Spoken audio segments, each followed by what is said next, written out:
Dia kami dalam saya orang kami gitu. Kakak tuh bikin mau. Lah mulai MP. Dimulai. Lah mulai kok. Baiklah. Assalamualaikum warahmatullahi wabarakatuh. Waalaikumsalam warahmatullahi wabarakatuh. Pada hari ini kami dari Rombel 1 tentunya dalam tugas pemahaman peserta didik tentang pembelajarannya, yaitu kami akan mencoba memaparkan hasil dari diskusi kelompok kami tentang pemahaman tentang peserta didik dan pembelajarannya. Baiklah, tanpa memperbanyak mukadimah lainnya, langsung saja masuk pada kasus yang pertama yang akan disampaikan oleh Robi. Sebelumnya, perkenalkan, nama saya Fadil Iksan, NIM 23345191 sebagai moderator. Selanjutnya saya persilakan kepada Robi untuk memaparkan materi yang pertama, poin A. Baik, terima kasih kepada moderator. Perkenalkan, nama saya Robi, NIM 23345575 dari jurusan PJOK PPG Prajabatan gelombang 1 tahun 2023. Materi pertama yaitu kasus 1. Menurut Anda, apa yang membuat peserta didik mampu mengerjakan soal dengan baik pada percobaan kedua atau tanpa melihat urutan atau langkah-langkah pengerjaan soal?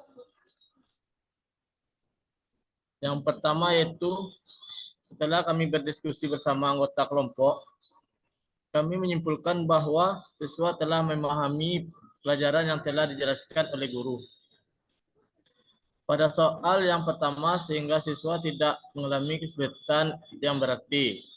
Saat mengerjakan soal yang kedua, dengan menyampaikan materi yang jelas oleh guru tersebut, sehingga siswa cepat dapat memahami dan mengerjakan materi yang disampaikan oleh guru. Yang membuat peserta mampu mengerjakan adalah dikarenakan guru menerapkan langkah-langkah yang sudah jelas sehingga siswa cepat menangkap pembelajaran. Paham tentang pengerjaan soal yang diberikan. Selain itu, hal tersebut dapat terjadi karena siswa sudah terbiasa berlatih seperti itu bersama gurunya dan memiliki gambaran tentang langkah-langkah pengerjaan soal tersebut. Baik, mungkin itu materi pertama. Saya kembalikan kepada moderator. Baiklah, terima kasih kepada Robi yang telah menjelaskan pertanyaan nomor 1 poin A. Selanjutnya, saya akan menyampaikan atau memaparkan hasil diskusi kelompok kami yang poin B tentang pertanyaan tentang sebagai seorang calon guru dalam kegiatan belajar yang seperti apa metode di atas dapat diterapkan. Elaborasi jawaban Anda dengan menyertai teori yang diberikan. Jawabannya, salah satu kegiatan yang dapat diterapkan pada metode di atas adalah dengan proses kegiatan belajar mengajar saat berlangsung atau tatap muka, dan mental activity atau kegiatan mental, yaitu merenungkan atau mengingat, memecahkan masalah, menganalisa faktor-faktor, melihat hubungan-hubungan, dan membuat keputusan. Metode yang diterapkan pada pembelian tersebut metode latihan soal dan penugasan. Hal ini berdasarkan pada teori belajar behavioristik yang berfungsi sebagai dasar penguatan pada implementasi metode belajar di atas. Teori behavioristik adalah teori belajar yang berfokus pada perubahan perilaku peserta didik sebagai hasil dari proses pembelajaran. Pemilihan teori ini berkaca pada kelebihan antara lain. Yang pertama, 1. Teori ini mampu menghasilkan suatu perilaku yang bersifat konsisten terhadap bidang tertentu. 2. Teori ini mampu mengoptimalkan bakat dan kecerdasan peserta didik yang sudah termasuk sebelum melalui kegiatan pengulangan dan pelatihan yang berkesinambungan. Kesimpulannya, berdasarkan kasus di atas, dapat disimpulkan bahwa metode yang ditetapkan dalam pembelajaran tersebut adalah latihan soal dan penugasan. Penerapan ini tidak jauh dari pengawasan dan peraturan guru yang mengajar. Baiklah, itulah hasil jawaban dari kasus yang pertama, materi A dan B. Kemudian selanjutnya dilanjutkan kepada kasus yang kedua, yang poin A yang akan dipaparkan oleh Kak Dwi Wardina Sari. Kepada Kak Dwi Wardina Sari dipersilakan. Terima kasih kepada moderator. Perkenalkan saya Dwi Wardina Sari, NIM 23345167. Saya di sini akan membacakan hasil diskusi kelompok kami pada kasus 2, yang mana Rina adalah seorang guru di kelas 1 SD. Sebagian besar peserta didiknya belum bisa berhitung dengan lancar. Rina sedang memikirkan cara yang sesuai untuk membantu setiap peserta didik menyelesaikan tentang belajarnya. Menurut Anda, apa yang dapat Rina lakukan untuk membantu peserta didiknya sesuai dengan tahapan perkembangan usia? Hasil diskusi kelompok kami yaitu yang dapat dilakukan oleh Rina sebagai guru adalah dengan membuat dan membawa media belajar seperti membuat gambar dan balok, membawa sempoa, dan media ajar lainnya yang dapat digunakan untuk menunjang proses belajar mengajar. Berdasarkan kasus di atas, Rina sebagai guru SD di kelas 1 harus memahami peserta didik sesuai tahapan perkembangannya, di mana dalam kasus ini peserta didik berada pada tahap perkembangan pra-operasional, yaitu 2-7 tahun. Berdasarkan pemahaman tersebut, maka yang dapat dilakukan oleh Rina adalah membuat atau menyediakan media ajar dengan menggunakan tanda-tanda, simbol, dan benda sebagai alat praktik atau media berhitung yang menarik bagi siswa, sehingga mempermudahkan peserta didik dalam memahami konsep berhitung. Konsep matematika dasar, baik itu menghafal angka, tangga, nomor telepon, atau nomor rumah, menghitung, mengelompokkan angka, serta memahami sistem penomoran. Istilah ini disebut diskalkulia, yaitu ketidakmampuan belajar yang mempengaruhi cara anak dalam melakukan perhitungan aritmatika. Saya kembalikan kepada moderator. Terima kasih. Baik, terima kasih kepada Kak Dwi Wardina Sari yang telah mengeluarkan poin yang A pada kasus kedua ini. Selanjutnya akan dilanjutkan oleh Bang Herman untuk memaparkan kasus kedua yang poin B. Pada Bang Herman dipersilakan. Baik, terima kasih saya ucapkan kepada moderator. Sebelumnya perkenalkan, nama saya Herman Saputra dengan NIM 23345263. Baik, pada kasus 2 ini bagian B, mengapa Anda menyarankan hal tersebut? Elaborasi jawaban Anda dengan menyertakan teori yang berkaitan. Baik, jawaban dari kelompok kami,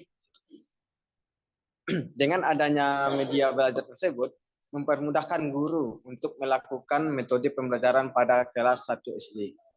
Kemudian, dengan adanya media ajar ini, dapat mendorong minat belajar peserta didik, dan siswa dapat memahami cara berhitung, serta memudahkan siswa pandai berhitung. Menurut Feiget pada tahun 1954, mengusulkan bahwa terdapat 4 tahapan perkembangan kognitif, sensori motorik, pra-operasional, operasional konkret, dan formal operasional. Berdasarkan teori yang berkaitan dengan kasus di atas, teori yang digunakan adalah teori perkembangan kognitif, tahap pra-operasional. Pada tahapan ini, anak telah menunjukkan aktivitas kognitif dalam menghadapi berbagai hal di luar dirinya, meskipun kemampuan berpikirnya masih kurang atau belum mempunyai sistem yang terorganisasi dengan baik. Namun, anak sudah mampu memahami realitas di lingkungan dengan menggunakan tanda-tanda dan simbol. Oleh karena itu, mereka belum mampu memahami konsep yang lebih kompleks, seperti misalnya konsep waktu, sebab akibat, serta perbandingannya. Baik, cukup sekian, saya kembalikan kepada moderator. Baik, terima kasih kepada Bang Herman yang telah memaparkan kasus kedua pada poin B. Selanjutnya kita beralih kepada kasus yang ketiga, yaitu atau yang dipaparkan oleh Fitri Ladestra Elza pada poin A.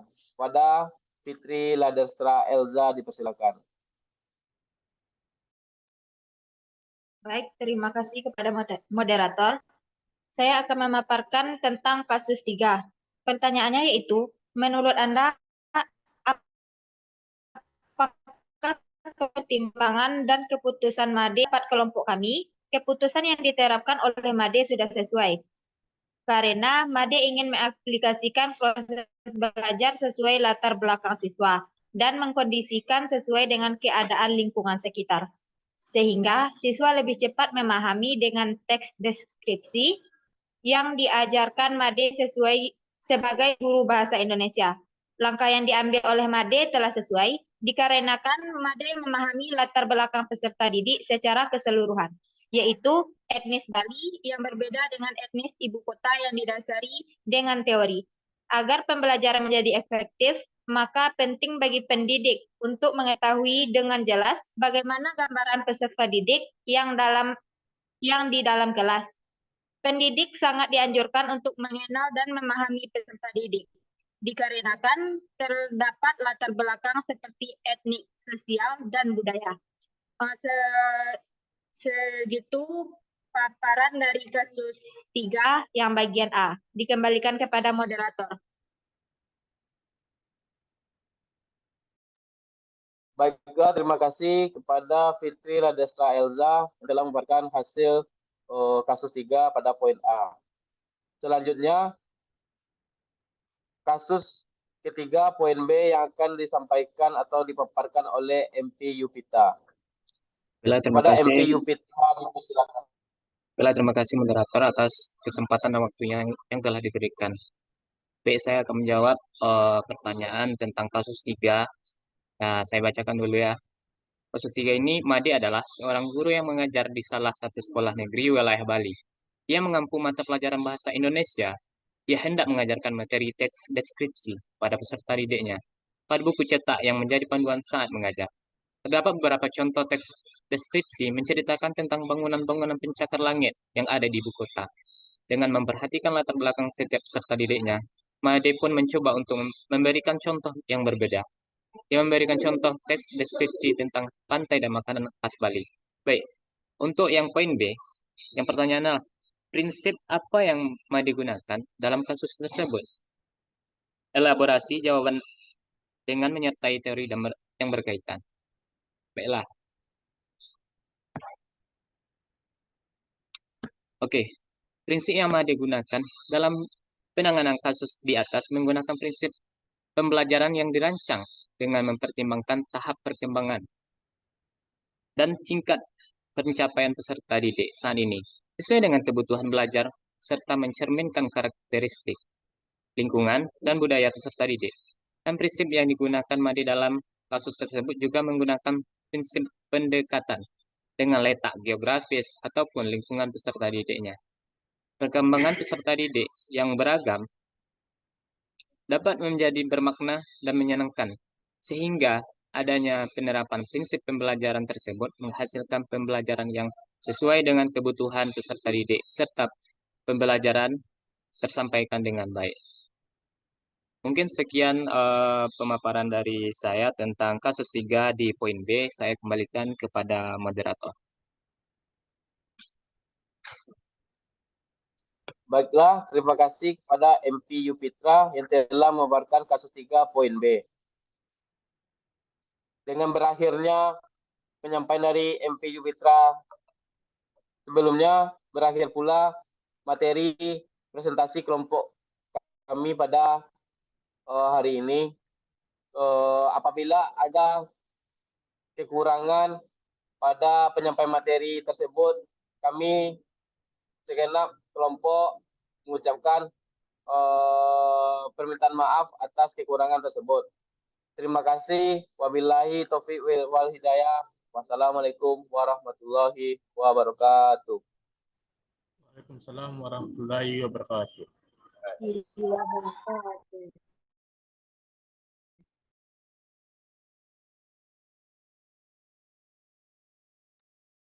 Record stop.